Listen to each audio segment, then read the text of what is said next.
स्वागत है आपका अपने चैनल वर्टेक्स क्लासेस में। मैं हूं मानवेंद्र सिंह और आज मैं लेके आया हूं वोकैब क्लास पार्ट 2।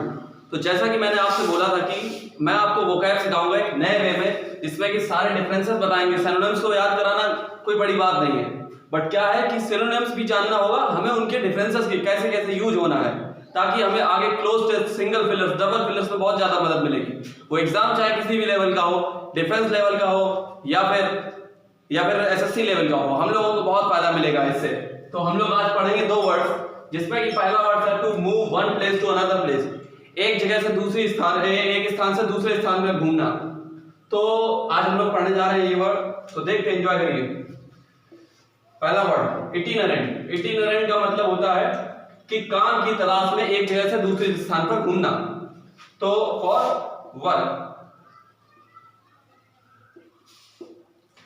और वॉन्डरर और लॉइटर का मतलब होता है मस्ती की तलाश में, जब लोग इधर उधर घूमते हैं, फर्जी ऐसे फालतू में घूमते रहते हैं। तो फॉर फन, इनके पास ना ही कोई काम होता है ना ही कुछ, तो ये लोग मस्ती की तलाश में घूमते रहते हैं। और तीसरा वर्ड है ये देखिए, टिंकर और पैडलर जो होते हैं, ये जैसे कि हम लोग देखते हैं फेरी वाले आते हैं हम लोगों की गलियों में, शहरों में आते हैं, तो वो लोग क्या रिपेयरिंग के लिए, कुछ भी सामान रिपेयर करना होता है तो वो आते हैं फॉर रिपेयरिंग के लिए। उनका ऐसा काम ही है घूमने का। तो अभी देखते हैं वैग्रेंट का मतलब होता है खाना बदोश, जिनके पास ना कोई काम होता है, ना कोई ठिकाना होता है, ना रहने का ठिकाना होता है, ना ही कुछ खाने वगैरह के प्रॉपर इंतजाम होते हैं, तो उनको बोलते हैं वैग्रेंट। तो वैग्रेंट अनाथ भी कह सकते हैं, खाना बदोश कह सकते हैं।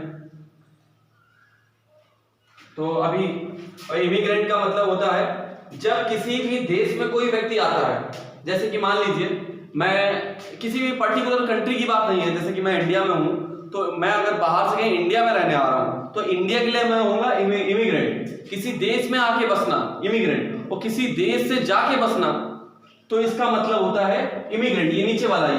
तो इसको याद कैसे करेंगे? आई फॉर इंडिया, तो इंडिया में आना इमिग्रेंट, और इंडिया से जाना, इंग्लैंड जाना, तो ये वाला इमिग्रेंट। तो ये होता है पलायन करना किसी एक देश से दूसरे देश में।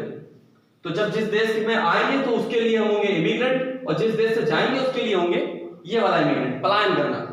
नोमैडिक मतलब होता है बंजारे।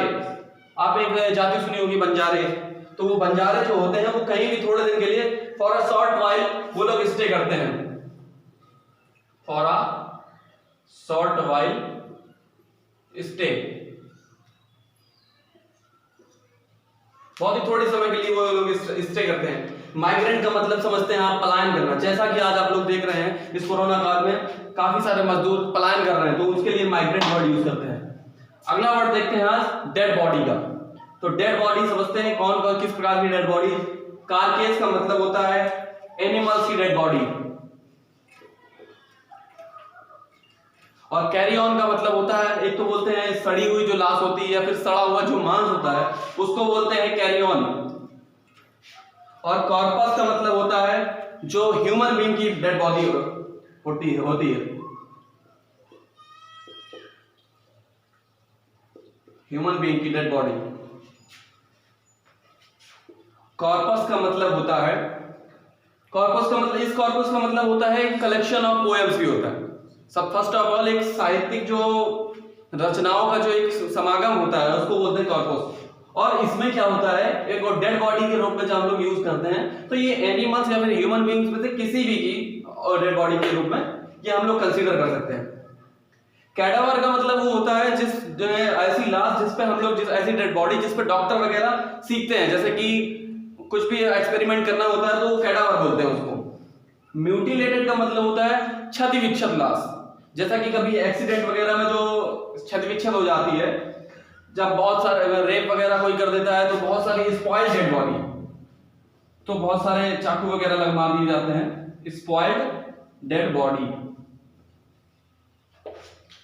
डेकापिटेटेड का मतलब होता है सरकटी हुई लाश, जैसा कि अभी आपने देखा था बहुत सारे चीनी सैनिक वो थे, वो जो भारतीय कुछ सैनिकों को उन्होंने क्षति विक्षत लाश, वो जो उनकी डेकापिटेटेड लाश आई थी, तो ऐसा कभी कभी होता है सर्दियों में, बट उसका भी भारतीय सेना ने काफी अच्छा जवाब दिया था। तो सर कटी हुई लाश उसको बोलते हैं डेकापिटेटेड बॉडी। क्रोबैट का मतलब होता है घोड़े का कंकाल, जब घोड़ा मर जाता है तो उसको बोलते हैं क्रोबैट, डेड बॉडी ऑफ हॉर्स। तो हॉर्स की कंकाल जो होता है उसको क्रोबैट बोलते हैं।